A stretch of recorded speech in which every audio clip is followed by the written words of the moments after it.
and hopefully we should be working. We should all be in the right places. Hello, welcome to Band of Badgers. I am Dave, your game master and host for this campaign, and this is our Witchlight series, supported by our very special friends over at, and just grab this, over at Beadle and Grimm's. There it is.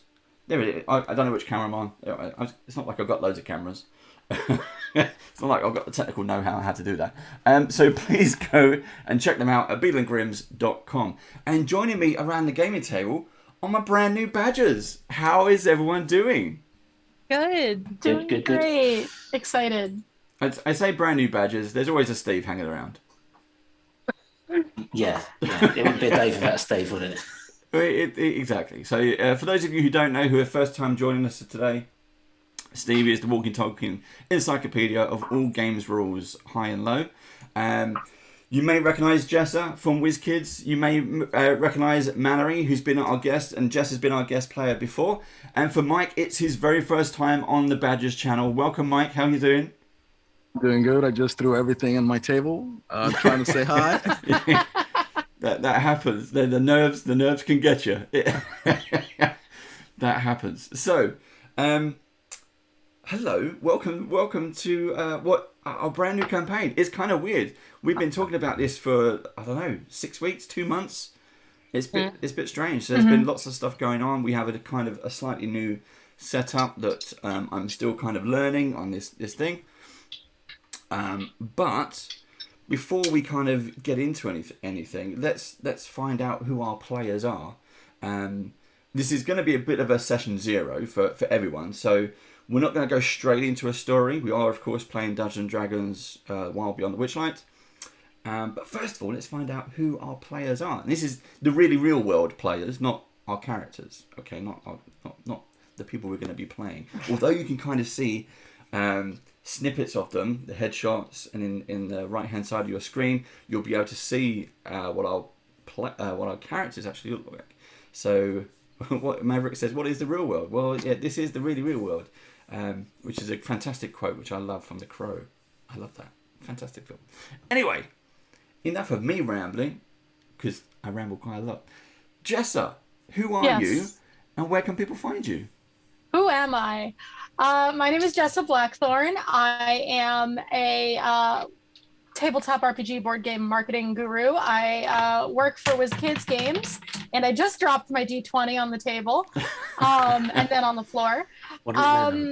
You can find me on Twitter, on Instagram, on social media in general at @the_Blackthorn. I also have a blog, which I promise to publish more than one post on soon. That's blackthornblogs.com. Blackthorn spelled with an E at the end.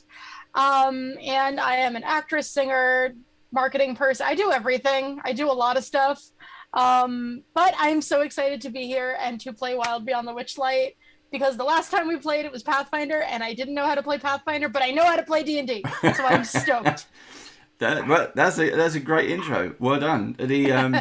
We should have some fun with this. Again, we've mentioned that Witchlight is combat light. Basically, it's a very friendly fantasy story. This is, if you're a fan of Alice in Wonderland, if you're a fan of Narnia, if you're a fan of Labyrinth, this is the kind of story that we're going to be telling. But of course, we're going to put our own Badger spin on it, which probably means there will be a little bit of combat, a little bit of things that go wrong, because it wouldn't be a live stream without something going wrong.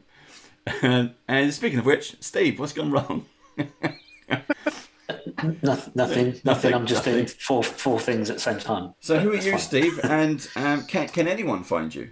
No one can find me anywhere, because you don't let me out. No. I'm basically sat here waiting for you to turn the stream on and appear on the screen. That is true. In fact, when the stream turns off, Steve ceases to exist. He's like Max Headroom, but with better graphics. I'm Schrodinger's stream, aren't I? That's what it is. There you go, Schrodinger's stream. Another little Beeler Grimm thing in there. All right, thank you very much, Steve. We'll find out where. I'm quite intrigued. We've got a Mister patch, so I'm quite intrigued to find out who you're going to be playing. As opposed to Mr. Bit. Yes, exactly. Which happens a lot. Mallory, who are you and where can people find you? Hi, so my name is Mallory Mize, but you can find me anywhere that the internet offers you at Moxie Blue, MOXXIEBLUE. On the days that I'm not streaming here, you can find me pretty regularly over on Homebrews and Homebodies, which is a channel that I helped co-found, and we play a couple times a week some different games over there. And then on Thursdays right now, you can find me over on the DAT Network because I'm in their Avatar Legends campaign. And when I'm not streaming, I am writing or I'm doing art for someone else's campaign or one of my own campaigns. I'm kind of all over the place. I never stop. We've got Eric as well. So Eric, we've got kind of crossovers there. There he is. Eric Frankhouse is in live chat. Is joining us. And is going to be a future guest player on this particular campaign. He's a regular on one of our other campaigns. It says Baron says Dave is a figment of Steve's imagination. I don't think that's even possible. But what a weird turn. Oh, you're muted, Steve. But what a weird turn of events that would be. What a shame because you missed what I said. Well, we would have to have bleeped you out. Is that what it is? Yeah, it would have been too dirty for this stream. Yeah, it's whatever you want to do. Whatever you want to do, Steve. And Mike, who are you? Where can people find you? Well, normally you can find me in the Spanish-speaking community. I kind of advocate for a lot of that. I am Mexican. I was raised over there. Until I was 30, I had the experience of playing games over there, and then I came over here. I live now in the States for the last 10 years. And what I've been doing is try to bridge a lot of the community games. I play a lot of indie games in PBTA with people like Miguel, the creator of Nawal RPG. We play over there, PBTA, indie related. And then mainly you can find me over in El Warriors. It's one of the writers for the most recent announced book for D&D. And he is the creator of the World of Ixalva, which is Mesoamerican. It's very cultural driven. And we play Paths in the Realms and 13 Dawns, which is Spanish actual plays. And you can bump into me in most of the conventions that go around the United States. I'm super hyped to go to PAX East this month. Then after that, Comic-Con. Then after that, Gen Con, when hopefully I'll meet and bump into some of you guys. And I am super happy to be here. I love D&D, love playing games, and having fun. Fantastic. Now, actually, Mike, I got in touch with Mike through one of our other players, Randy. Randy Alvarenga from our Scarlet Citadel. I have to get all the campaigns right now. We're getting so many campaigns. From our Scarlet Citadel campaign. Because we also have a painting show, which is where WizKids kind of ties into this, called the Great British Brush Off. And we were trying to get hold of Angel Heraldez, who's a fantastic mini painter. He's based in Spain. His artwork is fantastic. His painting is just wow. It is absolutely mind blowing. Do check out his channel. But anyway, there was a hope that we would be actually getting him on as a guest, doing some interviews, and I needed a translator. And then Randy recommended Mike. We had a chat, and Mike was like, "Yeah, I'm into comics, films, games, minis. Like, you do everything that I do. How do we not know this?" So yeah. there was no kind of there was no dress rehearsal. It was like, "Mike, you want to come play, hang out? We paint a mini, we do everything." But so we finally got him on. So this is it, and regular player, not a guest player. So we're really happy to have Mike joining us. So, wow, Steve's disappeared. He's got to plug something in. I know that Steve's got he sent me a photo of it earlier. Actually, he's got a new plant for his office. And it's a Lego plant. It's a plant made out of Lego. I love that. That's so cool. And you can hook up LEDs into it, so like it can light up. You've got like ground lighting and the stems light up and all kinds of things. But it looks amazing. Not a plug for Lego. But hey-o. I mean, but Lego, if you did want to sponsor this channel, I don't think they'd say no. You need to check out my Instagram on Badgers, because I've got the giant Batmobile Lego for Christmas, and it's awesome. There he is. He's found his Lego piece now. But he hasn't got his headphones in, so I can still slag him off. Right. Anyway, so we want to kind of do a few thank yous. Now, you've seen this is our kind of setup. You've seen some of the character skins going around, but we're all about Beadle and Grimm. So what we're showing off is not just Wild Beyond the Witchlight. We are showing off Beadle and Grimm's products as well. Now, you may kind of say, how do you do this on an online game when there are physical items? Well, that was my big question as well. And hopefully, I found a way around that. I've got photos, I've got scans, I've got stuff you can share. I've got an extra camera set up so we can zoom in and have a good look at some of the quality of these items. But if you are curious about Beadle and Grimm's, do go and check them out at beadleandgrimms.com. They still have some of these Wild Beyond the Witchlight boxes in platinum and gold. They're both available while stocks last. The quality is amazing. And if you are interested, we have a playlist on our YouTube channel where we do an unboxing. The platinum edition is huge. It took me about maybe an hour and a half, I think, to go through this box. But it is gorgeous. So do go check it out. Thank you very much, Beadle and Grimm's. Now, also, a massive thank you, not only to Jessa, but to WizKids, because the images that we're using as our characters are from a brand new series from WizKids called Frameworks. They are kind of model. You got the models come on sprues, so you've got to hack them off, glue them together, prime them, then paint them. But they've given us permission to use these characters in this, so you can see the head-to-toe artwork on the right-hand side of your screen, and you can see the kind of the head and shoulders of what our player characters are going to be looking like. So again, thank you, Jessa, for organising all of that, and thank you to WizKids for allowing us to do that, to use these. Always a pleasure to kind of do things. We feature a load of stuff on our painting show. We always feature a lot of WizKids stuff on there. Next up, we have one of our friends of the Badgers is the Gallant Goblin, and WizKids and Jessa know these people as well. Fantastic guys, Theo and Grady. This is their very first Kickstarter. They are doing a series of kobold plushies, and they sent me one. So here is the red. I was going to call it Red Dragon, the Red Kobold Wizard, and the idea is there's a whole set you can get.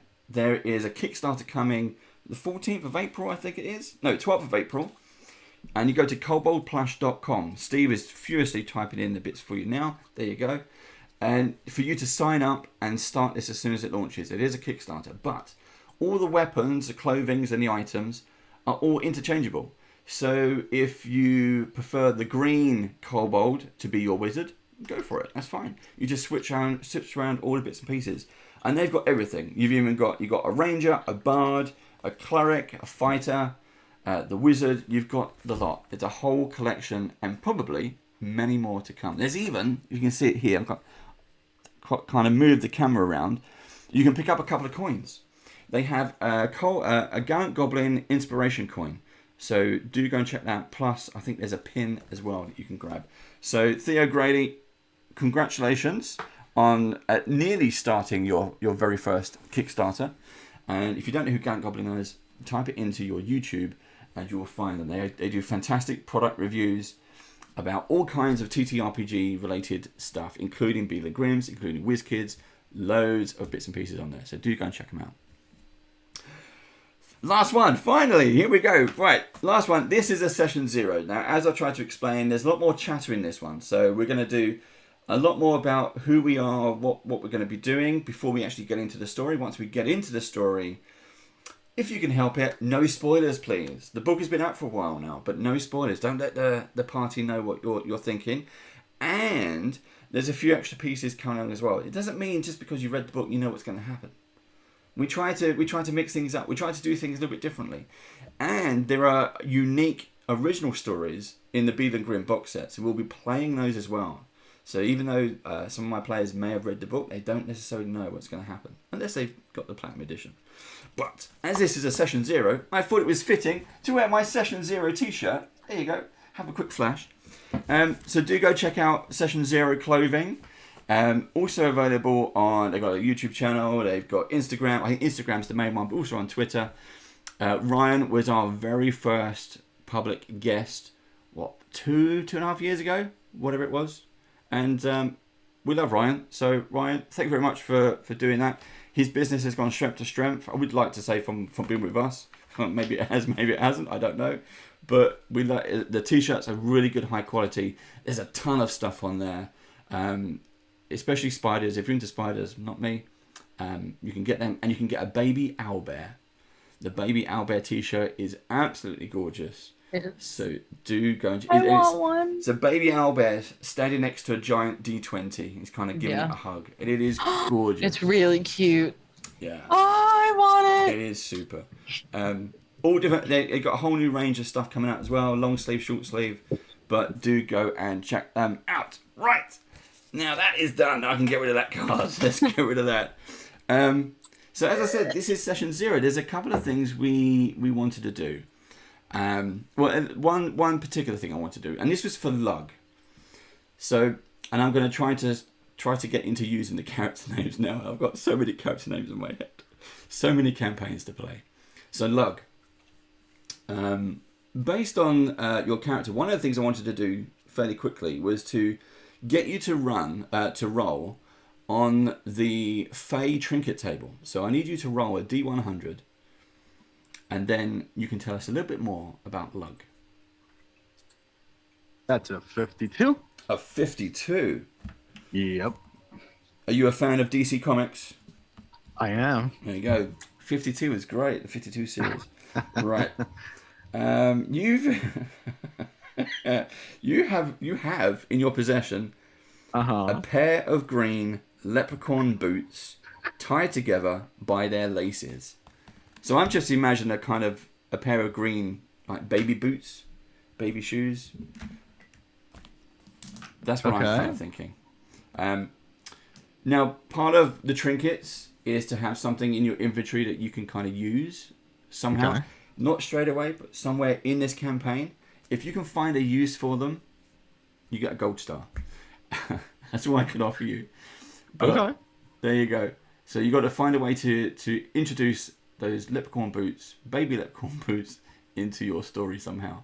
But other than that, tell us a little bit more about Lug. I'm going to bring up his character so everyone can see him on screen. Okay. What's your inspiration and thinking behind Lug?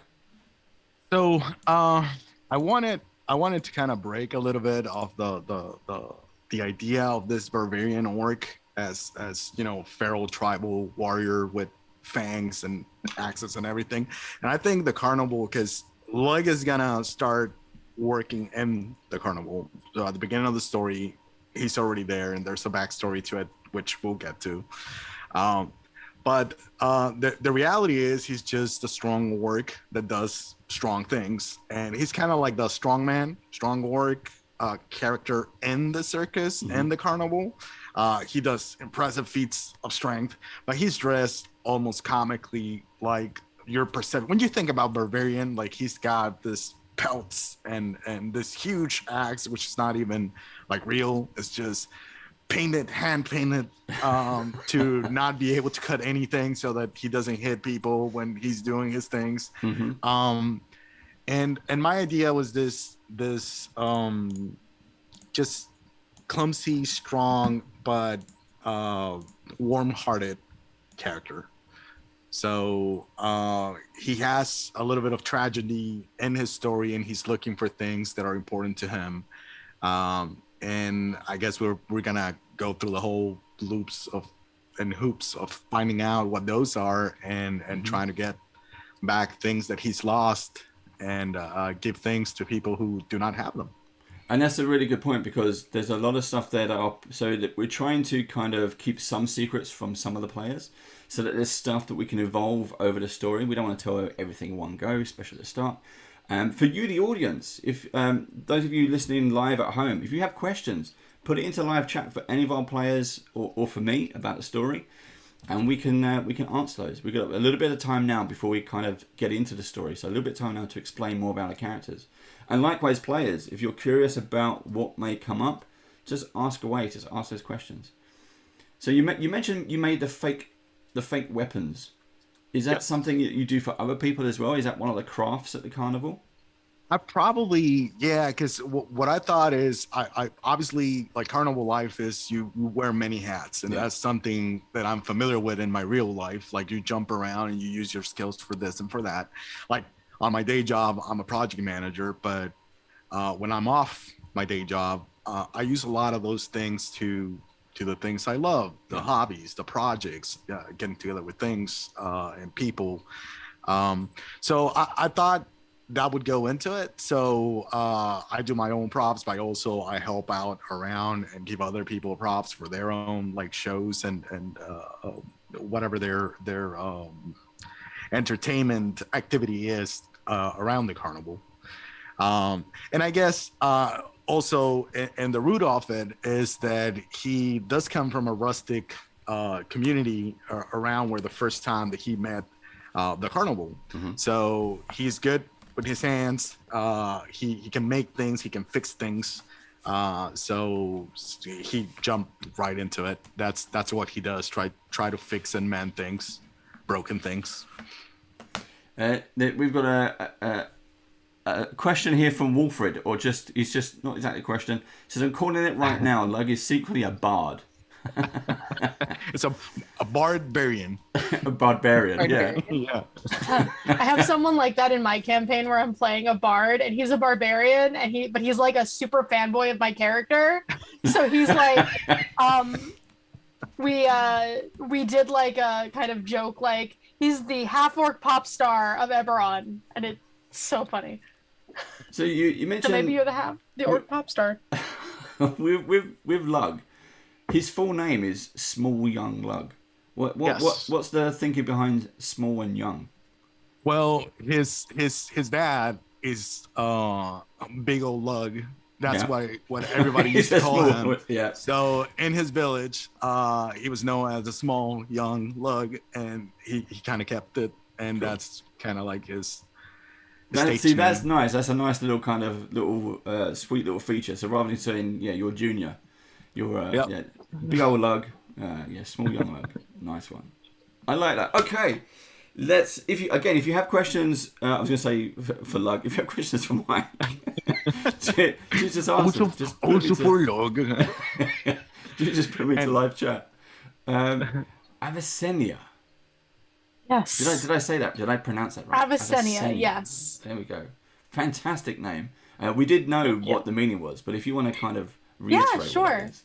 So Avicennia is very interested in spores and mushrooms, and she's a druid, but she's very interested in kind of the maybe less appreciated side of nature, so like mold and things like that. So Avicennia is actually a scientific term for a mangrove tree, which is a type of, it's technically, I'm no scientist, so if you're a scientist and you're listening to this, please don't yell at me.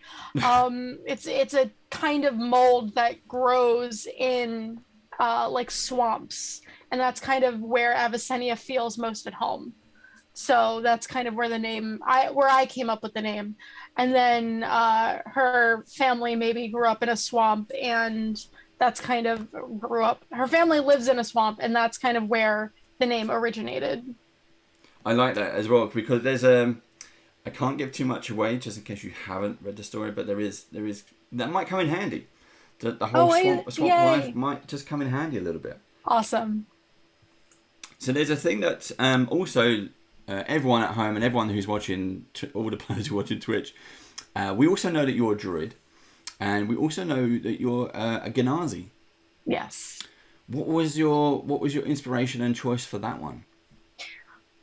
So I'm not in general a player I don't really explore a lot outside of my normal race. So normally I play an elf or I play a human. Mm-hmm. I'm boring. I have a tiefling in one of my campaigns right now. So I really wanted to do something really, really different from what I normally do and try to go I'm usually an assassin. So I was like, I wanted to go as far away from that as I could. Being an assassin in Witchlight is not a good idea. I mean, you're going to go to a fairground and you'd be like trying to catch the duck or something like that, or a coconut shy, and you might just kill everyone. But it's a good thing Mallory beat me to the road. But so I was like, I want to do a druid. I wanted to do kind of like a swamp witch. And then I wanted to at least kind of consider what I was going to end up picking as my circle. And that kind of led me to Ganassi for the idea of like the swamp, the water, and doing something really interesting with that. That's cool. And that's kind of how I landed there. There's lots of mystery around Avicennia as well. So I'm really intrigued how that's going to come across. I'm looking forward to how this all works out. It's great. Again, from being for those of you who know who have been a DM and a GM, you always kind of get to know people's stories before everyone else does, and you just see these patterns, how they're going to connect. How are the players going to connect these dots? It's really nice. Mallory Hemlock. I mean, Hemlock is a badass name. Well, thank you. And you've got the mini that you've chosen. So these are all so.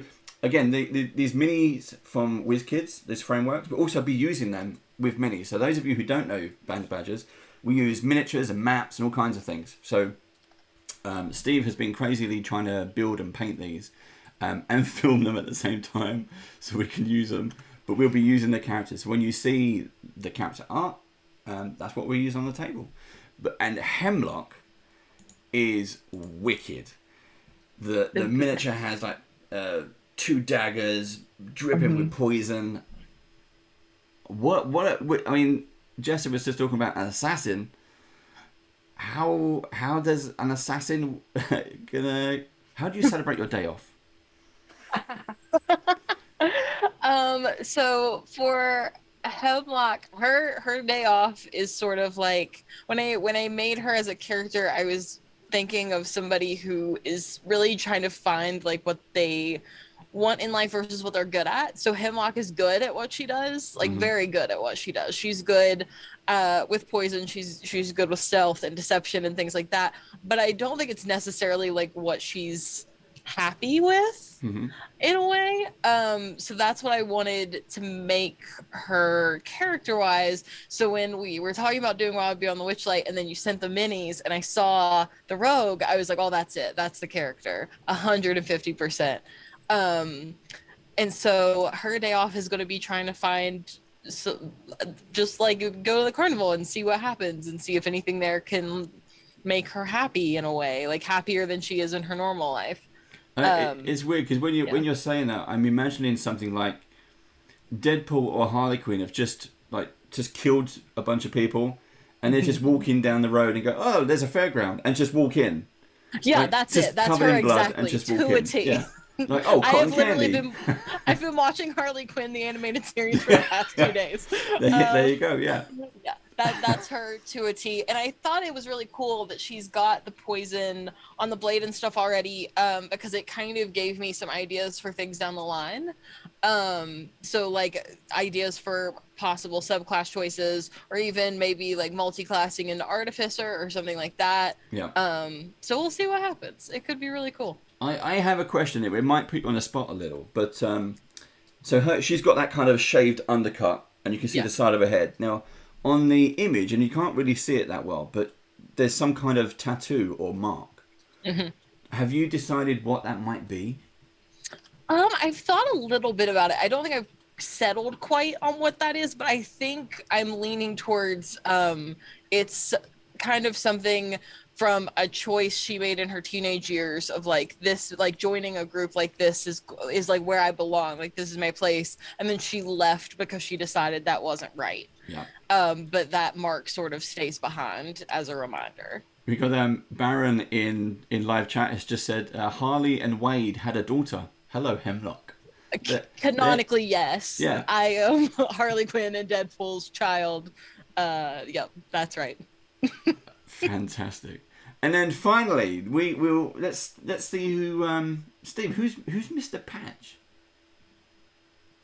So Mr. Patch, the name Patch came from the fact that he was found in a pumpkin patch, and I guess we'll get to more on that when we go through the origin story.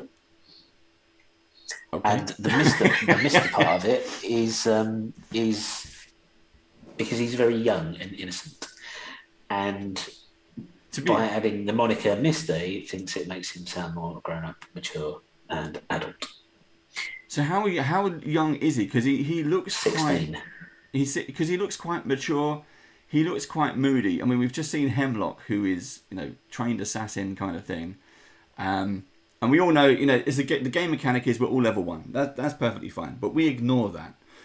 When we play fights and things in Band of Badgers, it's like the Avengers. Everyone is fighting. You're not just rolling the dice and going, ka-dump, ka-dump, and you're waiting for your turn. You're having these grand fights. And when it's your turn to roll, that just means the camera's on you. The spotlight is on you. And then, Spider-Man is fighting in the background, doing stuff. But you're always fighting. I'm obviously playing a Warlock, because that's probably popped up in Nightbot now. Yep. And if you couldn't tell from the mini anyway. But how do you play a Warlock who, Warlocks are just carry a lot of baggage because of the character class nature of them. So how do you play that in Witchlight? Typically they're dark and moody. Exactly. So how do you deal with that? So I was watching Glass. Oh, okay. So we'll just leave that there and we'll see how it plays out. he's the bad guy, everyone. He's the bad guy. Okay. Right. So, any questions for any of the players, or are we happy to kind of, should we do some origin stories kind of thing? We all good? Right, I'm gonna start with Mr. Patch then, because it sounds interesting. Let's jump into the pumpkin patch scenario, Steve. Right. So anyway, for those of you who have seen bits and pieces, so I've got some artwork there. This is some of the art you get in Beadle and Grimm's, but I've also got some artwork that I can put up on the screen. So give me a second while we do this. Let's also crank up the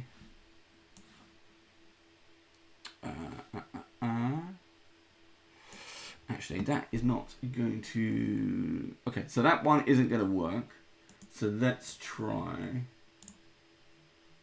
this one.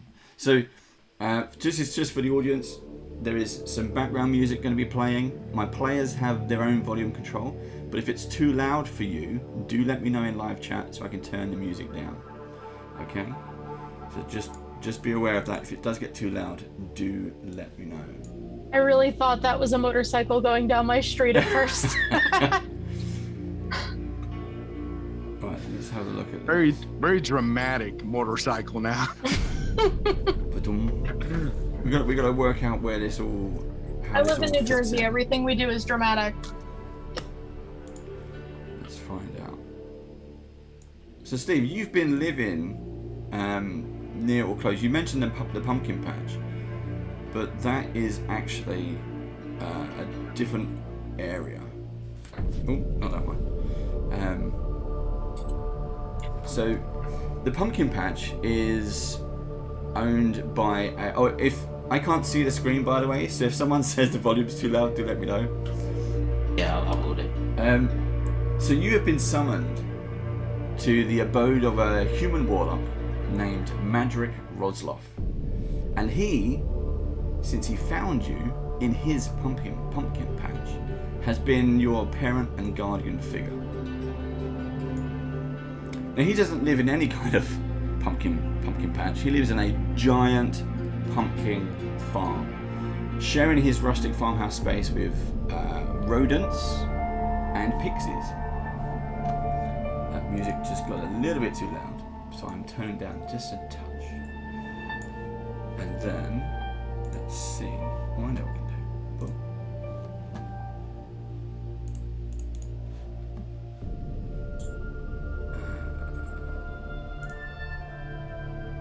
There we go. Yeah, Baron was saying it got a little loud. Yeah, so hopefully, Baron, I've turned it down a little bit to help out, but do let me know. So he shares his farmhouse with rodents and pixies. His adventuring days are long behind him, and he looks quite old and frail. Nevertheless, he is always delighted to see you. So you arrive at his front door of his pumpkin patch farm. What do you wish to do? I'll knock on the door politely. Okay. You tap on the door. You hear some shuffling on the inside, and eventually the door opens slowly, and you see this wizened old man staring back at you.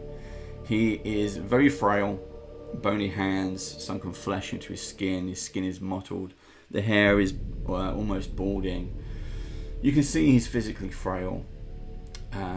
You're not exactly sure how old he is. You just know he's old, and he has his walking cane, which puts a lot of weight onto that. Hello, Madrick. You asked me to come, and I'll duck in the door quickly and shut it behind me, and then I'll head to the sitting room. Well, as you try to go through the front door, as quick as anything, he brings up his cane and sticks it in your chest. And so, no, dear boy, no, outside, fresh air. Fresh air is always the best.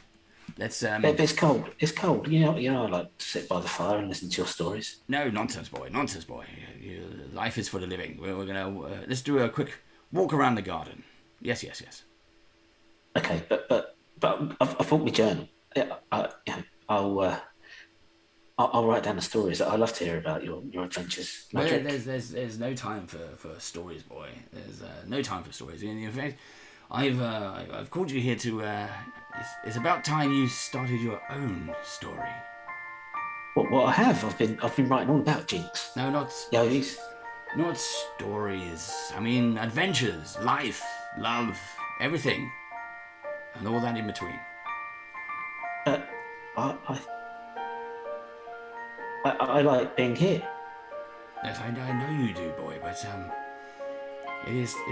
it's time for me to. It's time for me to leave. I think. Well, where are you going, Madrick? Well, yeah, I'm old. It's time for me to move on. I can't live forever. So it's how you want to do that. But I have a request of you, dear boy. I'm not going to kill you, Madrick. Heavens, boy, what kind of a story is this one? You want to kill me? No, I'm not asking you to kill me. You said you wanted to move on, and I don't really understand what's going on. If I'm honest, can we start again? Sure. Look, as you know, I've taught you the ways of the Warlock, and I set you up with the same Archfey, Zabir, that I am. She's my patron. She's my inspiration. She's the source of our power. But you may have noticed this as well. I've been unable to contact her. So if I'm not able to contact her for the best part of a year, I guess, and I'm kind of suspecting that something terrible may have happened. Now my old bones, I can't go out there again. So I wondered if you may go in my stead. Oh, go where? Well, to Prismere. That sounds like an awfully long way away. Well, how would I get there? Well, it's not that far away at all. It's in fact only a few hours down the road. There's a carnival. It's called the WITCHLIGHT Carnival, and I think that there's a I know there's a way. There's a way to leave our world and pass to Prismere via some kind of fey crossing, if you like.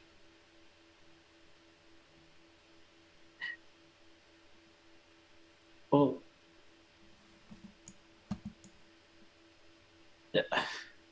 I have stories to finish. Oh, you'll have to finish them who's going to write another the time. tales? You'll have to finish them another time. This is far more important. And now I'm going to insist. And then once again, he picks up his cane and starts shoving it into your chest. This is your calling, boy. This is the time. This is when we have to go. My adventuring days are over. Sabina has been good to me, and I know she can be good to you. Well, yes, Sabina is good to me. She sends me all these dreams. You know, last night I dreamt about the Mountains of Madness, and I just started to write the story of Jinx this morning. Well, that is the Mountains of Madness. I'm sure it'll be a good read. I'm sure people will be reading that for years to come. But I'm not sure anyone else will read it. But yeah, I'd quite like to let you read it, Madrick. What was that, dear boy? I'd quite like you to read it. Well, You know, leave it with me, and I'll leave you some notes. so I leave you my journal, and you can read that, and maybe I can take another journal, and maybe if I go to the carnival, I can write some more notes, Well, and then come back. You can maybe. How do I put this? I don't have any next of kin, and I feel like I found you, I raised you, I clothed you, I taught you the ways of the warlock, and well, I love you, dear boy. I may not be here when you get back, so all of this, and he kind of makes you look across the farm or the land he owns, and the fact he looks after various fairies and pixies from this particular world is a safe haven for them. All of this is well, I'm leaving it to you, is because you're my boy. Okay, that's very touching, Medric, and I feel the same way about you. You know, you've always been a father figure to me. Well, more than that, you've always been inspiration, and I'd like to think that the stories I write of Jinx, and well, they're the stories of you from when you were younger. Yes, I think some of them are. Yes, and maybe, well, I'll go and do what you ask, but you've got to promise me that you'll be here when I get back, because you have to read the new stories. I can't promise you that, lad. Well, how long will I be gone for? I don't know. Time actually works differently in the Fae. There, you may be there several years, and maybe only a few hours or a few days have passed here. We don't know. Then it could be a very long time for me and a very short time for you then, if we don't know. I have a sneaky suspicion. But anyway, the carnival is your best bet. Go to the carnival. Find the portal, find the Fae crossing, and be away with you, boy. Find some life. Find what you're searching for. When you come back, this will be here waiting. And you will too, Medric. You have to promise me that. Very good, boy. Very good. Now, on your way. We've packed you some fresh lunch. Go. I'll see you. See you when we see you.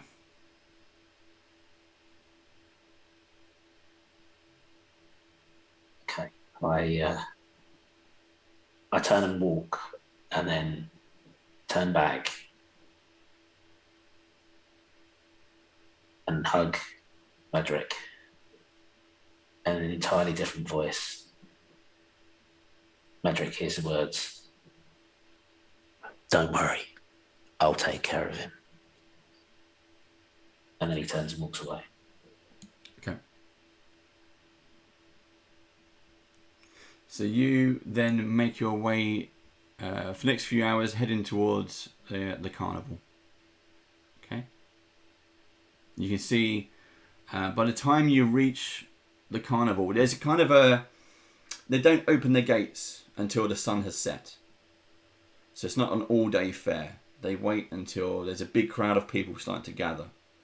And you kind of see people you've seen from the town, the village, from your various years of kind of growing up in the area. And you see lots of faces you don't recognise. One of those faces is Avicennia. So let's find out a bit more about you. You tell us how and why and how you got here.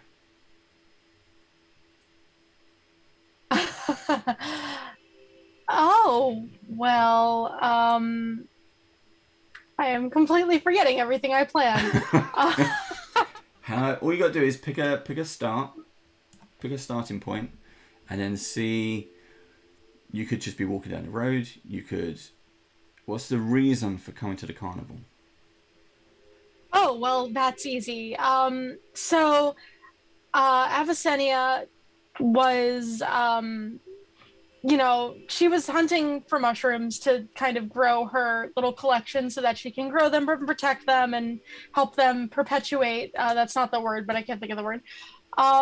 And she kind of overheard about the carnival because, people don't really like to be near swamps, but they'll have to walk past them to go places. And Avicennia was in the swamp digging around on her hands and knees trying to find mushrooms, and she overheard people talking about, oh, the carnival's in town, and she wanted to see what the carnival was all about. And she was very excited about the idea of something as fun and silly as a carnival. And she also maybe overheard some rumors about the nature of the carnival and its relationship with the Fae, and maybe that also intrigued her a little bit. Okay, I say maybe a lot when I play. So you see, imagine we're all fans of kind of zombie films, I'm assuming. Everyone is starting, no one's zombies, just straight out. Everyone's normal. Everyone's kind of milling around. Everyone's like, I want to get first. People who got there early started to queue, but that's just fallen away. People are just like, oh, I want to get in. And you've got families, you've got loads of children waiting and screaming to get in. They get in. The energy is high. The atmosphere is great. And everyone can see everything behind the gates before they open. There are balloons and streamers and things start flying around in the air. Music and all kind of like sweet smells and aromas, cooking aromas and sweets and candies is filtered across on the air. Now, one of the people you see is this kind of a very sad looking tiefling. Like through the whole crowd milling around, looking kind of a little bit lost. Is there anything you wish to do? Yes. So Avicennia kind of notices that someone looks sad and alone, and she doesn't like anyone to be sad or alone. So she runs over to the individual in question and says, "Hi, I'm gonna wait in line with you. Is that okay?" "You look lonely. I'm sorry if I startled you. I didn't mean to startle you. I'm really good at startling people. I'm sorry." You're on mute, Steve. You are extremely good at startling people. Yes. I'm sorry. Manny says it's one of the things that I'm really I need to get better about. And I told him that I'm trying my best to not startle people, but I just get so excited and I want to help people and make people happy. And you seemed really sad. So we're going to be friends today, okay? Yes, that's fine. I've been told I must go out into the world and make a life. So perhaps this is a start. Oh, how wonderful for you. Congratulations. Is it your birthday? No. Oh, so you're just here. Okay. It's nice to meet you. I'm Avicennia and this is Manny. And she kind of just tilts her head but doesn't actually reference any specific person. Is Manny over Manny's there? here. Oh, he can hear you. Okay. You can't see him, but he can hear you. Oh, okay. So he's like a friend. Yes, he's my best friend. He's a little mean sometimes, but it's okay. He's great. Do you write stories about Manny? Write stories about him? I wouldn't say that. He's just here. Okay. Oh, well, it's a good idea. You're never alone that way. I like exactly. I like do you think? And now you have a friend in me and Manny, so you have two friends. Isn't that exciting? That's two more than I had this morning. Yeah. I need to get in there. Okay, so to get in, you need to wait in line and get your tickets. So come on, and she kind of grabs Patch by the arm and starts kind of dragging him to the line. And we'll wait in line, and then we'll get in and we'll get our tickets, and we get to have so much fun. What's inside? Because I've been told that there is a gateway to another dimension. Really? Yeah. Oh, that's so interesting. That's so cool. Oh, but we need to get inside first. So we have to wait in line and then we can get inside, and there's games and prizes and that gateway that you mentioned. We're going to have to find that because I want to see that too. That sounds really interesting. But first line. No, Manny, we can't cut the line. Do you have any money? I know you have a money. Do you have any money? Money. Yeah, I mean, of course I have money. You need money to buy a ticket. Do you not have money? No. Oh, well, we'll see. As long as I can afford it, I'll cover your ticket. You can pay me back later. It's okay. You're very nice. Thank you. I don't know your name. It's Mr. Patch. Mr. Patch. Wow, that sounds like a teacher or someone famous. It's so nice to meet you, Mr. Patch. I write stories. You write stories? I do. Maybe you should write a story about Manny. Would Manny like that? He says as long as you make him look good. Oh, I'll make him look very good, very good. How would he feel about the sea of blue grass? The sea of blue grass? Yeah, I've written all about the Mountains Madness with Jinx, so unfortunately that area is not available. The sea of blue grass, well, that's a whole area that I haven't expanded into yet. And then after that is the Desert of a Million Sands. Interesting. You'll have to tell me more of these stories once we get inside. I'm really excited. Do we have to queue? Yes. Like I said. That sounds like waiting. Do you not like waiting? I'm told to be patient, but I'm not often good at that. I understand. It's hard to be patient sometimes. Manny gets like that too. He says that I should just kill everyone in front of us in line and then we can be first. But I don't think that's very nice. And I like to be nice to people. So I think if we just wait and kind of be patient and relax and, we can get to know each other and you can tell me more about these stories. And then once we get in, we can experience the fun. Okay. Would you mind if I wrote this down?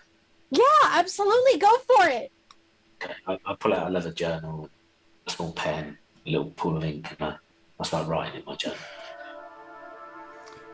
This is the first chapter in the story. It starts today, actually. This is going to be how I got a life.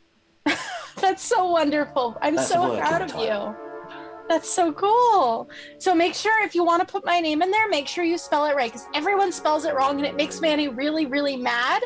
So it's Avicennia. Okay. Avicennia. Avicennia. Yes. I've got that, yes. Yay, I'm so excited. So while you two are getting closer to the front by being pushed through the crowd, we see another potential member of the party. And we're going to find out about Hemlock. So, with the way we kind of can start this one is, that the travelling extravaganza known as the Witchlight Carnival, it visits your world once every 8 years. And you have a kind of a dim memory of sneaking into the carnival as a child without paying for a ticket. Now that memory has kind of grown foggy over time, though it still conjures a weird admixture of emotions, wonder and awe, mixed with both loss and regret. And then during that childhood visit, you lost something. You tried to find it, but the carnival owners, who are a pair of elves named Mr. Witch and Mr. Light, were decidedly unhelpful. They said things like, "Silly little screeching cricket," which is Witch, "you forgot to buy a ticket." "And the carnival goes round and round," said Light. "The multiverse is our playground. Nothing's free and nothing's lost. Every visit has its cost." But then, as time passed, your heart becomes less heavy, and you gave less and less thought to those childhood events during your assassin training. Now for reasons you can't quite explain, that longing to retrieve what what you had once lost has resurfaced. It's almost as if like an old spell has faded away, which now is allowing you to feel that loss as sharply as if it happened yesterday. So now the Witchlight Carnival has returned, and you find yourself standing in a queue near a ticket booth by the entrance at twilight, just as the carnival is about to open. And while you're standing there thinking about, again, that loss and that item, I'm going to ask you two things. Is one, can you tell us what that item is and describe what it means to you and how you feel? Yeah, so the first time that Hemlock was at the carnival, she was there with the group that caused the mark on her head. Not with all of them, but just like a select few that all decided one night that they would go to the carnival together. But not long before that trip was when she, still fairly young and not very long into her stint with this group, sort of realized that maybe it was a mistake. That she joined, and a mistake that she went through everything that she did that they wanted for her to join. And she found a journal that was titled The Journal of a Life Not Lived. And it sort of described what someone wished they would have done in their life, like a life of regret and sadness. And she had been reading it and realized that maybe by having this journal and reading through the end of it, because she had only gotten so far in, that maybe she could figure out how to live a life that would make her happy. Because even at that point in her childhood, she knew that she wasn't. So she carried this journal with her everywhere she went and would read it really late into the night after everybody else was asleep, because she didn't want anyone to know that she had it. And so she had it in her bag with her that night when they all snuck into the carnival. And while not everyone in their little group was caught going in without a ticket, she was. And so that journal was taken away from her as sort of her cost that night. And she is sort of stuck on this idea that maybe if she had read it all the way through, maybe if she had read faster or hadn't let them take it from her, and she had been able to read to the end of the journal, she could have lived a life that would have made her happy, or she would have figured out how to do that rather. So now she's back in line at the carnival, and she's hoping that she can find it, because she lost the journal but never found how to live a life past just what she was good at. So as that is kind of, you're thinking about that journal again, it creeps up on you, that kind of feeling, and you get lost in those memories and those feelings, almost like you're just lost in a daydream. And these two people just kind of shoulder barge past you, and that contact straight away brings you into the now, and you hear Avicenna talking to Mr. Patch about all the nice things which are going to be inside the carnival. Sorry to be in your way. Oh, Manny, be quiet. You weren't in our way. It's okay. You're fine. What's your name? Are you Manny? And I'm pointing to Mr. Patch. No, I'm not Manny. Manny's stood over that side. Oh, okay. Hi. He's my friend. Hi. Hello. What was your question? Oh, I didn't have a question. I was just telling Mr. Patch here about all the fun stuff we're gonna see at the carnival. Oh, great. Yeah, I'm sure it'll be fun. I was here once as a kid. It was cool back then. I bet it's going to be really cool now. Wait, you've been here before? What was it like? Were you excited? Did you have a lot of fun? People were saying stuff outside, and that's why I came to the carnival, and it sounded really cool and really exciting. Cool, I guess. I sort of lost something when I was here last time, and I know it's probably not as easy as like a lost and found box, Oh, no. but I was hoping I could get it back. Oh no! Well, we can help you find it if you want once we get inside the carnival.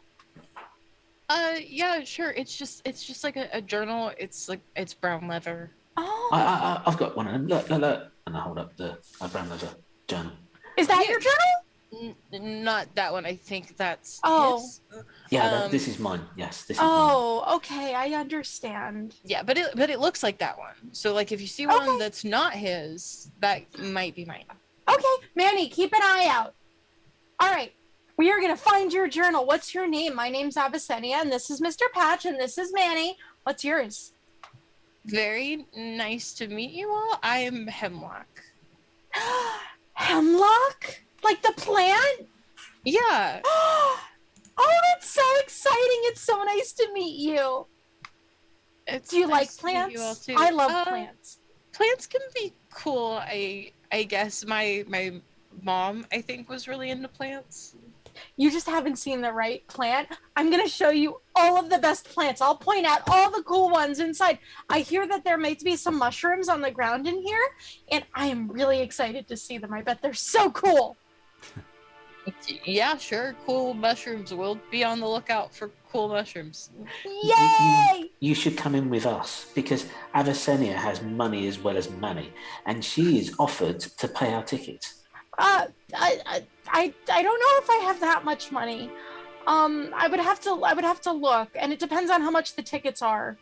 I'm sorry. I don't mean to be rude. You're fine. I have money for my own ticket, but I mean I'm happy to tag along, I guess. Okay. It's always nice making new friends, and Mr. Patch doesn't have any friends, but I guess he now has me and Manny, but now he has you too. And I'm looking for something as well. Oh yeah. Do you like? I mean, if you're gonna help me find my journal, I could help you find something. That sounds great. Yes, I'm looking for a gateway to another dimension, so it might be a bit bigger than a journal. Yeah, this seems slightly. Okay, yeah, sure. To be fair, it might be slightly easier than finding my journal because it seems like a bigger thing that would be harder to just like put in a drawer or something. But yeah, sure. Doorway to another world. Sure. Mushrooms. We're all looking for something. Maybe they'll be by each other all together, so it's easy. If I see a journal laying next to mushrooms in front of a portal to another world, I will certainly let you know. Awesome. Cool. Sorry.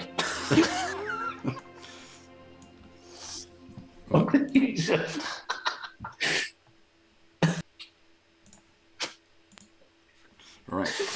I don't know why I found that. So, let's pick up with Lug. Now, Lug, you are already inside the carnival, and you're peering not so far from the front gate and the ticket booth, and you can see the crowds milling around.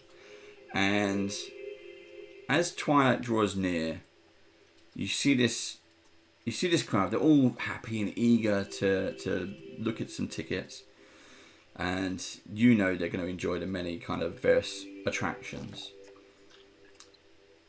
And you're kind of hanging around the lost property area, and as you're peeking through like the tent flaps and making sure you're supposed to be working, but you're taking this time to have a curious. You're scanning the faces of the crowd outside. Maybe there's a lost hope of looking for a face that might be familiar to you in the crowd.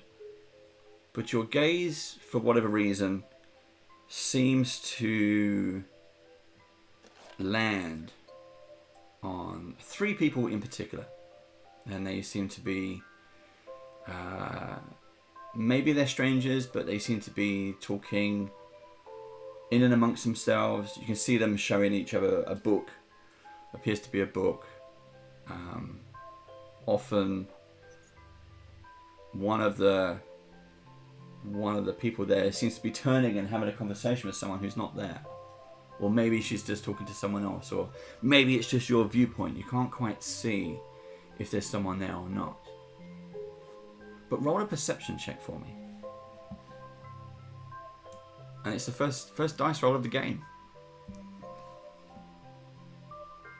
That is a 15.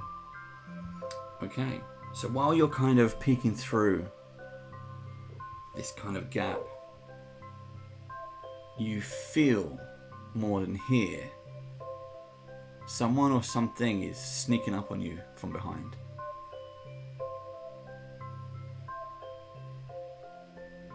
Tumble to the front and turn around. Okay. You cannot surprise Lug. Lug surprise you. So standing behind you, almost reaching out to your shoulder, is a huge bugbear. And for whatever reason, he's wearing half of a pumpkin across his head, with the eyes cut out, bit like a kind of a helmet and a mask, all in one. And he says, "Hi, young Lug. Hello. I thought I would get you that time. I did not." I was ready for you. I am always alert. You are. I should learn my lesson, but the boss is the Mr. Witch and Mr. Light. They want us to work now. You know you're not supposed to. We have to muck out the stables. Many people outside looking to come in. I know. But I know what you've told me. You told me what you've lost. And I've lost my my brother Hurley. He's gone. And I hope I see him again. I don't know when. It's only been a few months, not as long as you. But I know. I wish I could do something. Maybe there will be time. Always time. Loss is only love, felt in a different way. Yes, I agree. Maybe we will. Maybe Mr. Witch and Mr. Light, they will. Maybe they will do something. I don't know. But I know you. I see you every day. In every world, in every day. Looking at the gates, trying to find her. I know. It has been many years now, my friend. The only thing that never dies is fate. That is true. Well, maybe maybe, who knows? Maybe today is your day. Maybe you should. I tell you. I would tell Mr. Witch and Mr. Light that maybe you don't feel so well, or maybe you just need a day off or so. Sometimes this can be heavy. Maybe you should go and find some new friends. I don't know. Maybe you should have the night off. Eat some sweets. Enjoy the music. Go see your friends. Oh, I've lost you there. Lost your mic. Lost your mic, Mike. Here? Yeah, there you go. Okay. Well, yes, you always need to take care of yourself to be able to help others. And I see that we have a full house. Look, can be helpful. Be busy. I know the games, I know the good stuff. I will take them around. I will take them around all the, the ones that are very mouthy, with the long faces that do not like people to come in because they don't like work. And I'm looking at the clown. He very bad. Thaco. Thaco is, yeah, I mean, Thaco is not a nice person on the inside. Maybe don't show him that one. Pass on it. Yeah. He's had a rough life, but he don't need to make rough lives for others. Indeed. I think so. So, that is what I think you should do. I will go tell Mr. Light and Mr. Witch that, for whatever, maybe I just couldn't find you. I don't know. But I'll tell them you got the night off. I will cover. I'm sure you would do the same for me. So be very careful, because there's a lot of people out there. I don't know that everyone has a ticket. So you gotta be watchful. Always. What I'll do is I'll try to help people in line to sort them out so they know they can get the ticket and go in. And he puts his hand on your shoulder, and he kind of, you're pretty much the same size. And he puts his hand on your shoulder, kind of gives you a gentle squeeze, and he says, even now, Lug, you even put in other people first. Please try to put yourself first sometimes. Will. Okay. I'm going to go. You go. You go that way, I go this way, okay? I'll see you soon, Lug. We'll see you soon. Okay. And at that point, the gates of the carnival open as Lug is making his way over to kind of help out, organize, shift people around. The three of you arrive at the ticket office, where you see a grizzly old goblin. And see if I can put these on. Which is also part of the Beadling Grim. You see this miserable looking old. There you go. Like that. Goblin in his ticket booth, just shoving it out the way. He's got an ear trumpet. And there's various queues and various ticket booths, but you see him sitting there. And he calls over, right, next. Who is it? How many tickets? Hi, we need 1, 2. Manny, do you need a ticket? 2 tickets. Maybe 3. 3 tickets. You want 3 tickets? Yes, but 2 of them are paying separately, and then I think 1 is paying. How much are the tickets? They said they were free. 3. What? Hold on. How much are the tickets? Free. They're 8 silver pieces each. You definitely said they were free. No, not free. I asked you. You said they were free. Yes, we'd like free tickets. No.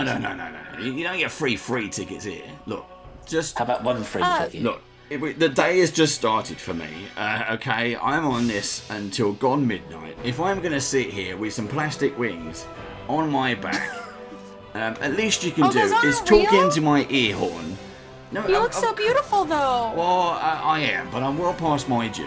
I'm very old never past for your due. my goblin, and it's... Do you have any stories? I'm the ticket booth guy. You want stories? Go in. But if you want to go in, buy a ticket. They're 8 silver pieces each. So that's 16 silver pieces for 2, right? What? Hemlock, do you have 8 silver pieces? Yeah, I'm good. I've got plenty. Okay, Thank you, though. so I'm gonna pay 16 for 2, and then Hemlock's gonna buy. I'm sorry, Hemlock. I don't know what you like to go by. Yeah, Hemlock's fine. Like her, Her. Okay, so she's gonna buy her own, and I'm gonna buy 2. So Don't mention money. It's too late for that. Oh, you said Manny, not money. Yeah, Manny doesn't need a ticket. He doesn't take up any space. So, Lug, you can And she's see... holding out the money. he'll take it. That's fine. The goblin will take it. Lug, you know, the goblin's name is Nicholas Midnight. But you see the three people trying to struggle talking to him. He's got this kind of bent up ear trumpet thing, dented, scratched to hell. But you can see them kind of struggling to talk with him. Oh no, Mr. Midnight. Did your little trumpet get all squishy again? And can you not hear things quite right? You what? Look, Lug, what has the boss sent you around here now? Well, what are you doing here? Aren't you supposed to be doing working? Not today. Today I'm working on Lug. You're working on Lug? Yes. I am with the chore that I was given to make friends and enjoy today. So I am here, and you seem to be having some kind of problem right here, but there's no problem. They want tickets, they got the gold, they got the tickets, and they'll get the experience of their lives. That's an easy thing. We can get the line going. You will be all right. Well, actually, Lug, that makes a hell of a lot of sense. Yeah, I'm glad I'm glad you came in. That's pretty good. All right. So that is fine. So how many tickets are you? Well, Lug, what are you working or are you going in? What? I'm gonna be enjoying the carnival, so I guess I'm gonna get a ticket because everyone needs a ticket if they're going in. Well, okay. Let me check the staff box. Hold on. And you see him reach down into the ticket booth. And there's an old kind of wooden box. It has his initials NM written on it. And as he flips it open, Lug, good news. You've got, strange as it seems, I guess. Doesn't happen often. But, weirdly, yeah, free tickets. I knew there was free tickets. But, Lug, these are listed in your name. How did you know that this was going to happen? And I guess weird and strange is just another word for magical. So you're not supposed to know how magic works. You just enjoy it. Oh, Lug, come here. Yes. You know the magic in the carnival is all fake. It's all smoke and mirrors, yeah? You know that. It's not real magic. There's smoke? Yes, Lug. Always hope, Lug. Yes. Okay, but anyway, these are your tickets. Now, Lug doesn't need one. He already works here, but I'll let him have a spare anyway. So there you go, Lug. Now you have 3 plus 1. Well, you guys have now the tickets, and you can come in. Does that mean that I don't need to spend my money? No, these tickets have already been paid for. Yay! Thank you! It's a gift. Thank you! I love gifts. My friends give the best gift, and now you're my friend, and you just gave us a great gift, so thank you! Well, technically, they're not from him. I don't know who's... It doesn't say. There's no note. There's no kind of... I don't know who the mysterious benefactor is. Well, it's from him until we know otherwise. We don't know who's done that. Bit odd, bit strange and a bit odd. I love the fact we got raided and I'm wearing plastic butterfly rings. They didn't see me put them on. They're like, who is that twat Dave? Why has he got butterfly rings on? But anyway, hello, raiders. But yeah, I take the tickets and I tell them that they're ready to go. I know all about this place because I work here, like Mr. Midnight was saying. So my name is Lug. I'm Avicennia, and this is Manny, and this is Hemlock, and this is Mr. Patch. Oh my goodness, all the names. And you guys are called like all the good plants. And Mr. Patch does not have a patch, though. Where's your patch, Mr. Patch? It's because I was found in a pumpkin patch. You were found? That's found. So in a way, you're also like a plant. Well, like a fruit, I guess. You could say that, yeah. Fantastic. This is the best day already. Are there any mushrooms in your pumpkin patch? No. Oh. That's okay. So, everything will find that there's mushrooms in here. I've seen them before. Really? Can you show me where they are? I can sure try because the mushrooms are. Oh, we're looking for other things too. I just forget what. Go ahead. We're looking for a journal, some mushrooms, and a gateway into another dimension. But not in that order. That's a big list. Well, it's only 4 things, really. Yeah, but 4 is hard to count to. When it's things like that.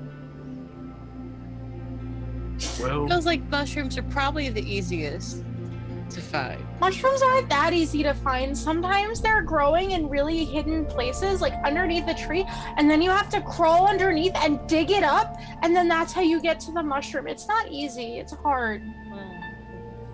get the bugs too. The bugs like mushrooms, and the bugs don't like people. Yeah, I don't like the bugs very much. But Manny says that if I smash them all, then that'll be okay because bug lives aren't that important. Whatever. I don't know that I agree with that. Okay, so we need to start this search then. But first off, what do you do? Like, are you a guide or something? No. You see, we do tryouts, and I'm not really good talking with the people. I tried to do it, but not so good. I just work here and do things, fix things, find things. I do know where the place. Yes. If you find things, you sound like exactly the sort of person that we need. You are very right.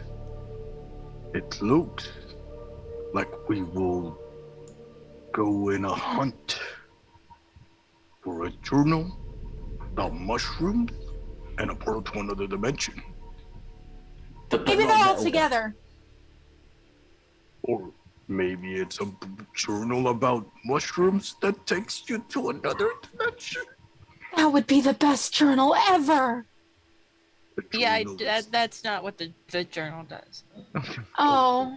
I'm sorry to like smash your dreams and all, but no. No, that's fine. I can fix my dreams too. Do you have any dreams? Oh, many and all, and small ones and big ones, and Maybe we can find your dream too. Well, this might be the time. Maybe this is the sign. Because I too am looking for something. I'm looking for honey. Honey? Yes. The sweetest honey. Well, I mean, I guess honey may be easier to find than mushrooms. So the order might be honey and then mushrooms and then my journal and then the portal thing. Or honestly, the portal thing may be easier to find than like one specific journal because it seems really hard to hide. We will need some more information on the journal because there's a lot of journals in the world. Think about it. It's like this big-ish, and it's brown leather. And it on the front of it says the journal of a life not lived. I think it's been about 8 years since I've seen it, but I'm pretty sure that's it. Years. Is it here? Yeah, as a kid, the two guys that are in charge of the carnival, Mr. Witch and Mr. Light, they took it. They took it? Did they steal it from you? That's not very nice. No. This carnival does not steal from people. The only way that something is lost, but never lost truly, is if one does not pay for the ticket, if one does not have a ticket. I know this too, because I also lost something. What did you lose? That's so sad. Yes, it is very sad. But What was it? it was honey. Wait, did you have the honey and then you lost it? It is not a duh. Honey is my sister. Oh. I When was going to just tell you to become a beekeeper. Then you'd always have honey. Yours might have become the hardest to find on the list. Well, I've been here for the last 8 years working with the carnival in the hopes of finding her. When I was 8 years old, we came here, but we were poor. We had no money. And I wanted my little sister to see the magic and the colors. We had the best of days. But then, when it was time to go, I went. And when I was outside of the gate, I found out she was not with me. For 8 years, I was sad. I had to go home. And all the memory I had of my sister, with her golden eyes, the sweetest of them all, was her little green booties. Boots that were given to her by our mother from the Sylvan. Gifts given by elves.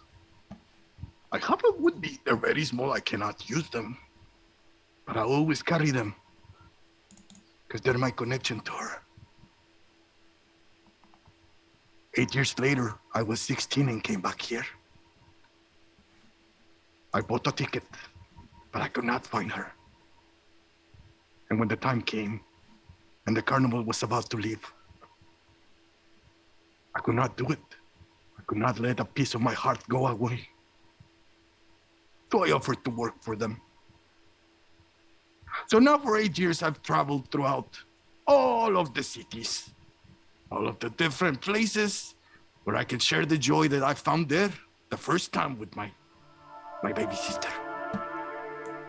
And I am in high hopes that one day, that which was lost will be found. But anyways, so mushrooms might be over in that direction. And we do have a merch shop over there that has journals. Maybe your journal was found and then somebody thought it was new and put it over there. I don't know. Manny, that's not nice. Sorry about him. He's a little bit rude and a little bit abrasive, and I don't like that very much, but what can you do?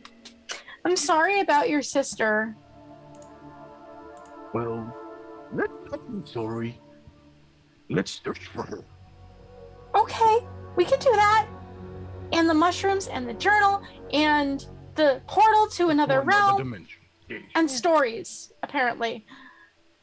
Whilst Lug was telling his story, and as he finishes, and you turn round to walk towards Carnival, you see a girl, small girl, fitting the description of what Lug described, just walking and playing in the grass in front of the ticket booth, and Patch standing there manipulating the air with his hands and causing the minor illusion to play in the grass and wander around. He's listening but seems completely distracted. Then when you stop talking, he comes back to himself and the illusion disappears. How do you do that? Do what? That, what you just did. You projected honey onto the grass. She's not really there, but you did that. I was just listening. I was just listening. I wasn't doing anything. So I was just listening. Patch. We're doing something. No. No. Sometimes I daydream, and I guess I was a little bit then, and listening to what you said made me, made me a little bit sad, and sometimes I daydream and try and cheer myself up. That's what I was doing. Yeah. I think that's really sweet, Patch. Oh, thank you.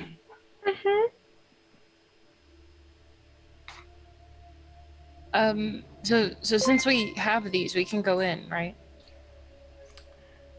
You got the little goblins like, yeah, get out of my bloody way. Well, yeah, he's been hanging up. I don't know what he's doing over there. Look, will you just take this lot in? They're holding up the queue.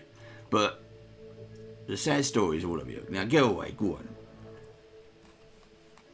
Mr. Nicholas, we are on our way. Here you can see the entrance, and over there is the great tent. The colorful snails are over on that side if you enjoy the power of speed. The power of speed? So as... There might... Yeah? Go on. No. There might be another surprise later on. It's gonna include bubbles. I love bubbles. Not swamp bubbles. They get everywhere. But regular bubbles are so fun. Regular bubbles. So, as... let me change this up a little bit. As you go past the ticket booth and into the carnival, almost proper. It's like a long promenade. There are families and kids screaming and laughing and crying, mums and dads and people of all shapes and sizes everywhere. And there is so much colour, sights, sounds and smells. Everything is a joy. And this is just in the entrance promenade. As you walk up, you see the first, up in the sky, the first stars of night start to twinkle above the apricot sunset. There are giant dragonflies spinning round overhead with riders on them, trailing streamers. You can hear this various kind of music played, different fairground music, carousel music. There's low mist curls all over the ground as smoke comes out of tents and rides and everything. It's just the kind of moist night air starts to make everything more wondrous and exploring.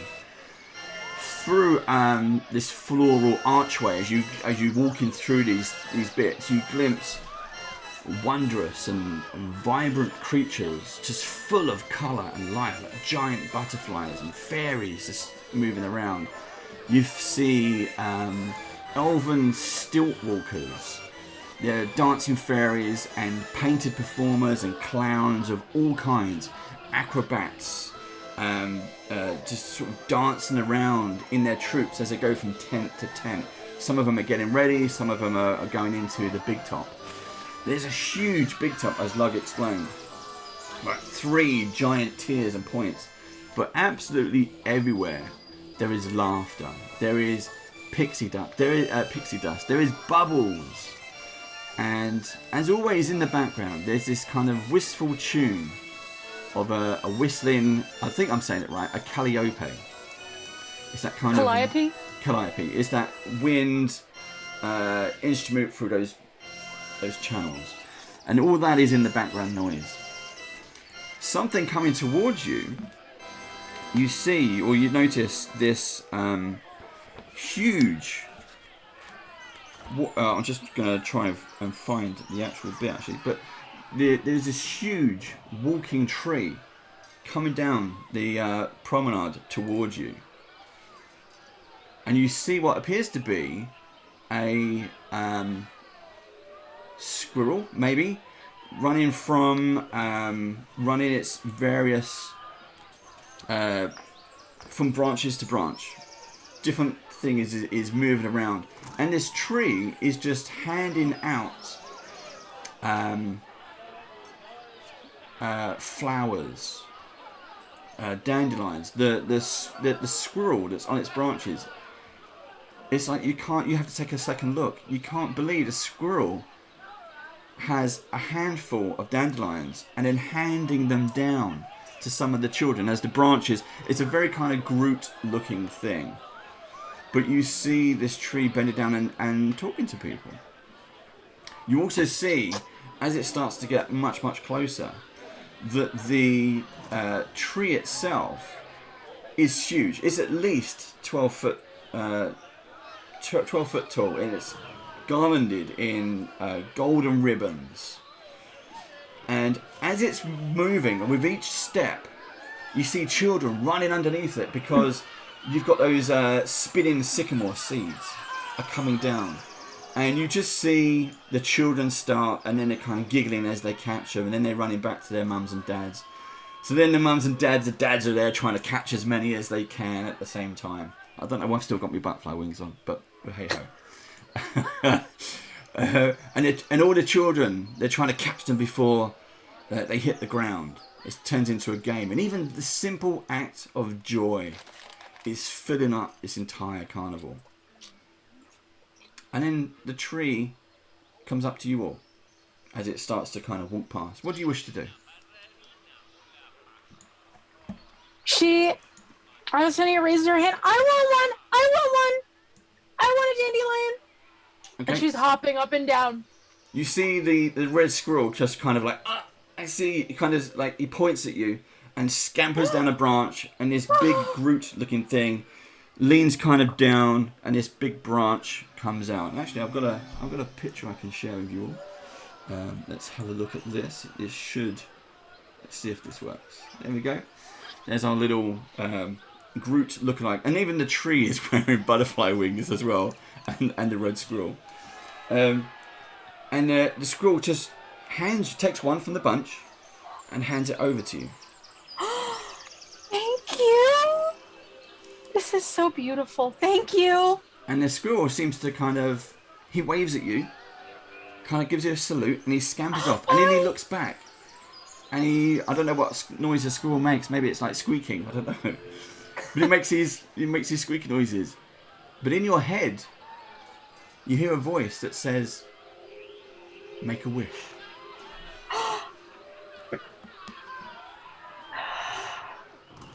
And I'm assuming it's like a regular dandelion. What would you wish for?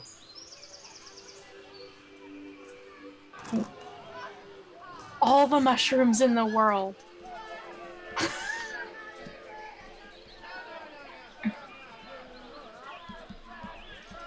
Actually, she probably would wish to find all of the things that her new friends are looking for. I'm going to take the first one. Okay. Sorry. Going to take the first one. I thought about it afterwards. And as you blow on the dandelion, all the pieces just flitter off. None of them come back down. They all... And as they go up into the air, they seem to glow and just disappear into the night sky. Very, very gently. All different colours. Which is not something you've ever seen a dandelion do.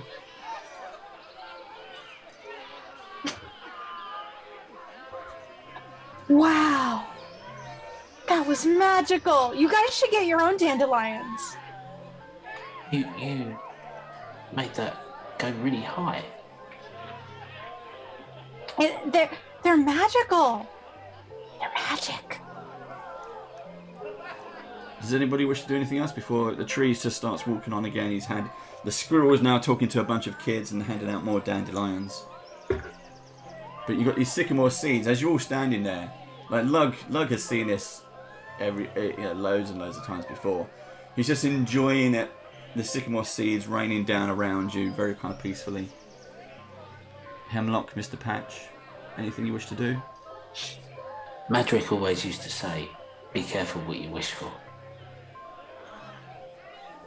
Yeah. But, okay. I hope I didn't wish for anything bad. You get your wish? What? Did your wish come true? Not yet. Okay. But soon, I hope. It's always good to know a surprise. If it comes true, let us know, because we'll know magic is real and it's not all the smoke and the fire and the mirrors and the other appliances that Mr. Midnight was saying. Because magic is real. Yeah.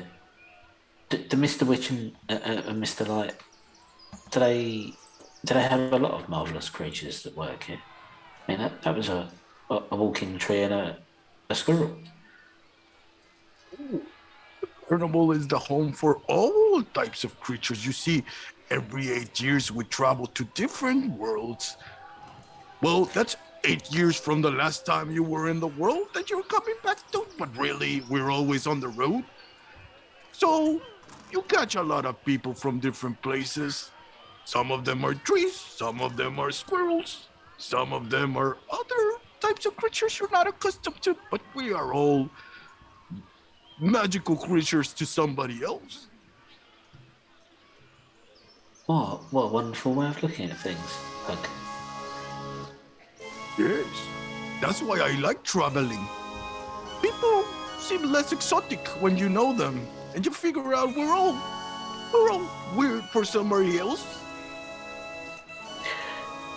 well, when I set out this morning, when I left home, when Mr. Medrick summoned me and told me I had to leave and come on this quest, I was scared. I didn't want to come. And everything seemed so frightening and new. But I guess you're right. We are just travellers, and the places where we go and the strange people we meet are just normal people in different places. And you've made me feel much better about this journey now, Lug. And I'm really glad I met you. I am also very glad. You're all very wise. Are you wise for where you come from, or are all people wise? I am actually from here. This my village is over there. I could throw a rock and hit it. They are known as the Grumshka, but you call it the orcs. I don't travel much at all. I've met some of the orcs. They let me look at their mushrooms sometimes and make sure that none of them growing are dangerous. And sometimes they ask me to check if some of the mushrooms are poisonous. They're really nice. Yes. I also knew people from my village when I was a child, and the old babas, they loved it. The poultices and the mushrooms and the fungus and all this stuff is really good. Some for eating, some not for eating. Yes. But I don't think I am wise. I only like to travel and to hear people's stories. I enjoy when people tell stories. I know. You have a gift for them. I like. Well, maybe we can read some one day. I'd like to hear more of your stories. I would love to tell them, and I would love to read your stories. So Yeah, Patch, your stories seem cool. Mr. Patch is cool. I'm gonna call you Mr. P.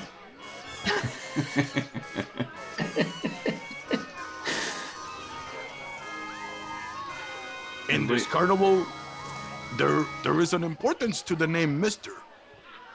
And you sure are one that will be important. Thank you. Mr. Light and Mr. Witch. They're the owners, are they? Yes. They are the ones who manage all this place. They have all the direction of where we're going and where we come from. And you can see them around. Maybe later we'll bump into them. They also enjoy walking around, seeing things work, keeping an eye so everything's working as it should. Why? Oh, you want to meet them? Mr. Witch, Mr. Light, Mr. Patch, Mr. Lug, Mr. Hemlock, Mr. Abyssinia? Mr. Manning? I think that would be very nice. Now, Maybe so they would know where the gate is.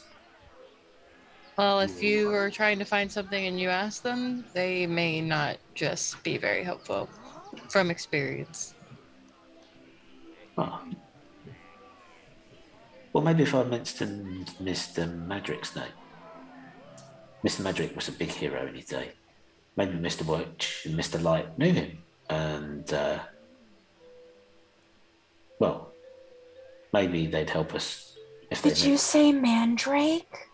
No, Yeah, Madrick. they may. Madrick. Oh, I got really excited. I'm sorry. it was going to be thematical to us. It was also going to be some kind of plant.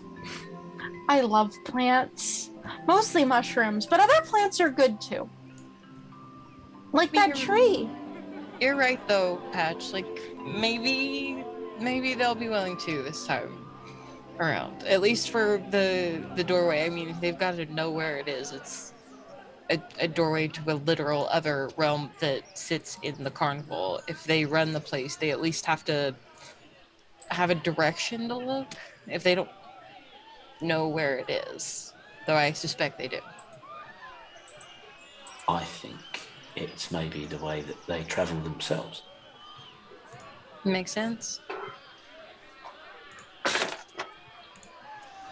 So,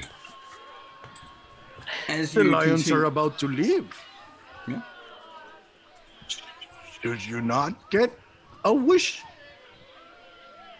Mr. Patch and Hemlock?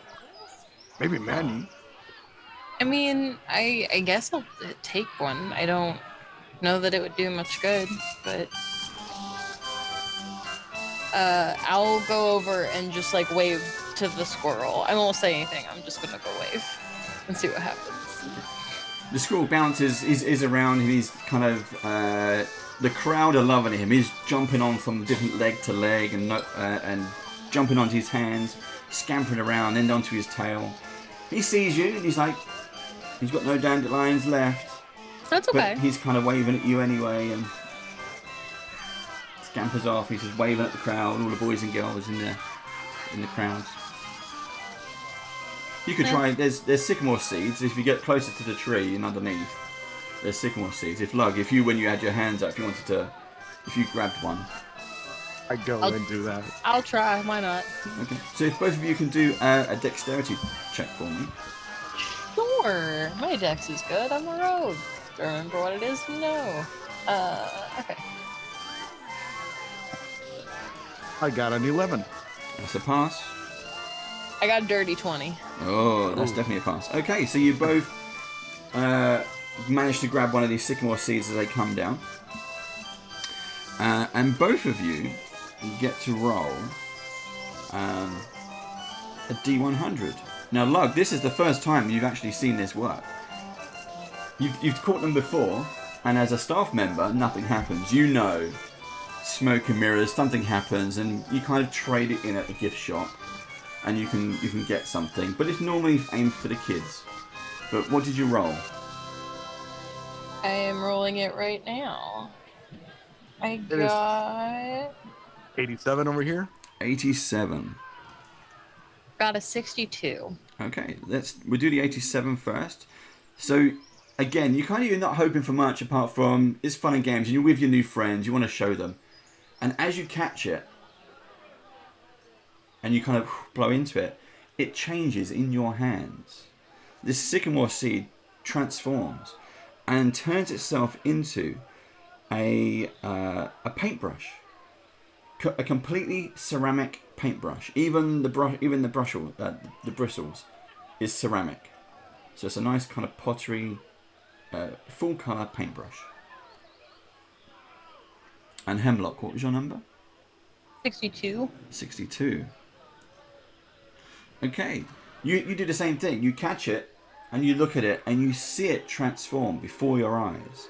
This sycamore seed just starts to glow in the palm of your hand, and you kind of look around at everyone else and they don't seem to be getting the same thing. They've got their sycamore seeds and they're just happy that they caught them. and the kids have turned it into a game. Some of the parents are frequent visitors who know, they know you can take these to the gift shop and hand them in. But in your hand, it changes. It starts to glow and change shape, and it turns into a monocle with a green lens. And as you put it up to your eye and look through, it's just like tinted shades, apart from it's just a monocle. It just makes everything around you green. Does this happen all the time, Lug? I don't see the ones that the kids are catching change, but you have a paintbrush now and I have this. Each time I see this happen, I always see the kids. I mean, it is a joy and it is a surprise to just be able to catch them and take them around. And, you know, you did a thing, you feel good about it, but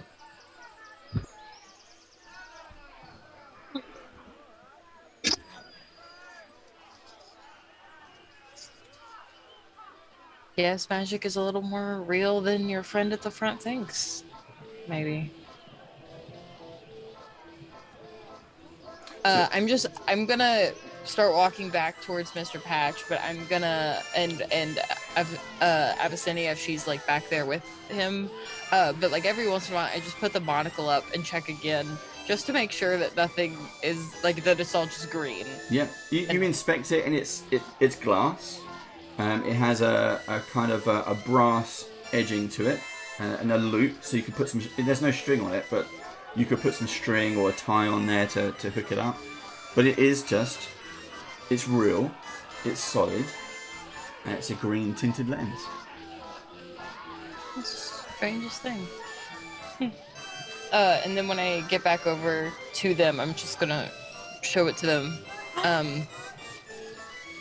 I caught a seed, and then this showed up. That's And I so don't cool.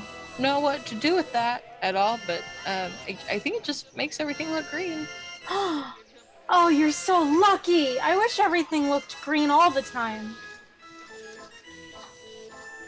No, your medical condition, maybe. But okay. Oh, I have a paintbrush.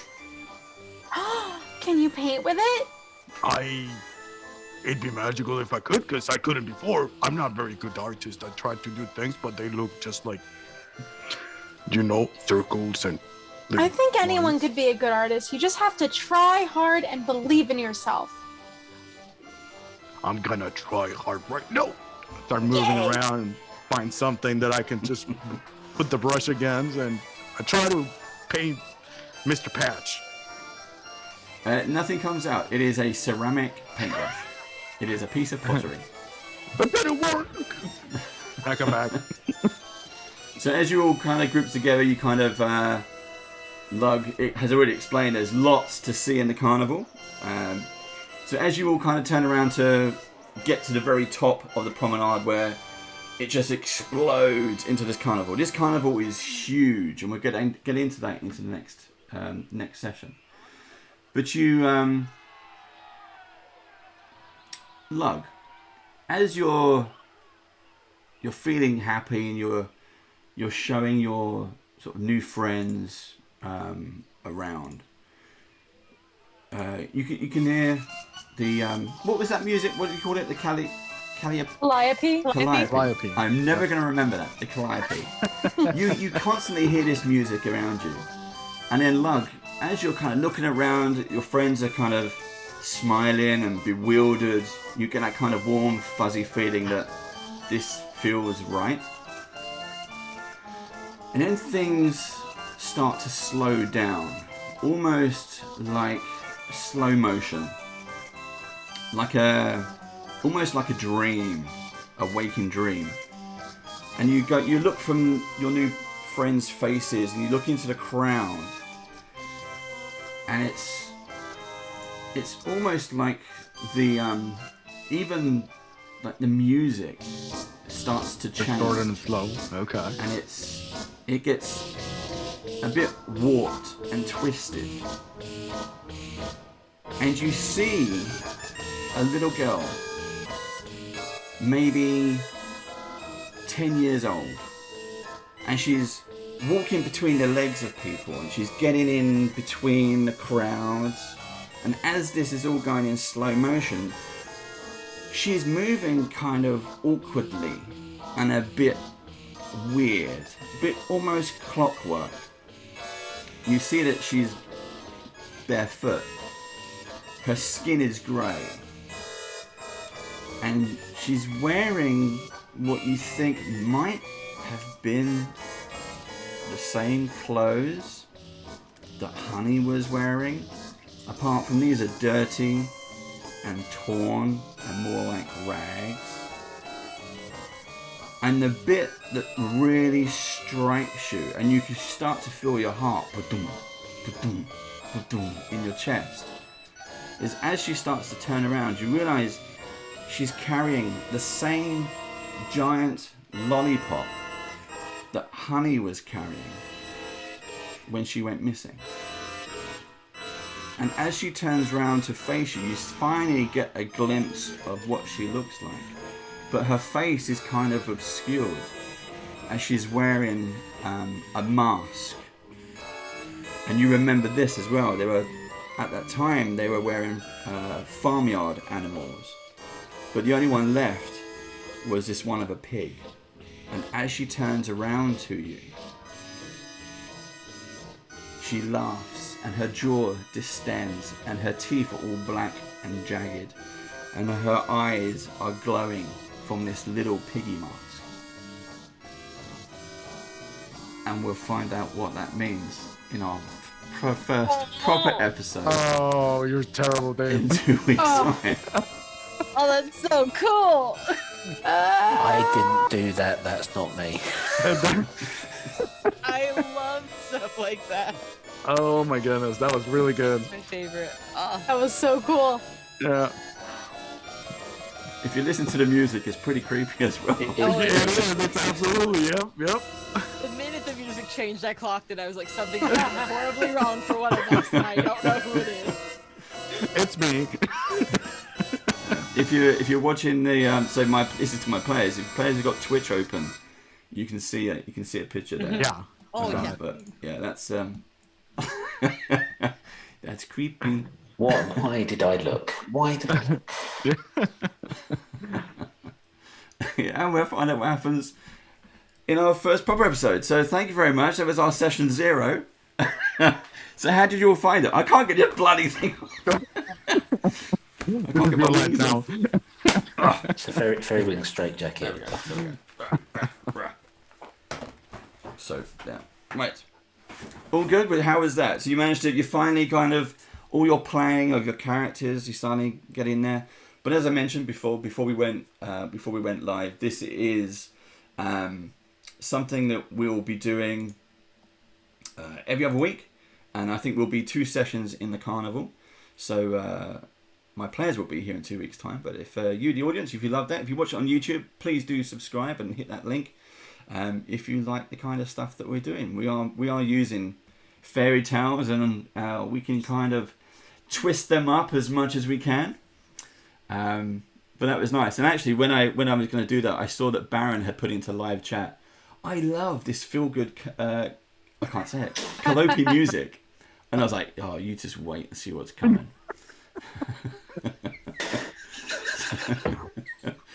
So yeah, we'll find out. Lug, we're gonna find out what happens. I hope so. Don't worry, Everybody Mike. All okay? of us will get our day. I know we will. Oh, yeah, It's just yeah. it starts with you. We will all suffer at one point or another. That was very, very creepy. I mean, the music just tips you over the edge. It really does. Took it to 11. Yep. Yeah, that's great. The music was from Sirenscape as well, and the fact they had it. And as soon as I heard that, I thought that's my ending. that was it. We go into some kind of warped reality there. I love that. Right. Thank you very much for watching. Check us out on YouTube, youtube.com/banditbadgers. If you love what we do, please do hit subscribe. If you like us on Twitch, you can always subscribe or back us or whatever it is on that. Amazon Prime members, get it for free. It doesn't cost you a penny. until next time, my new badgers. We'll see you again soon. Stay safe. Be good. Bye-bye. Bye.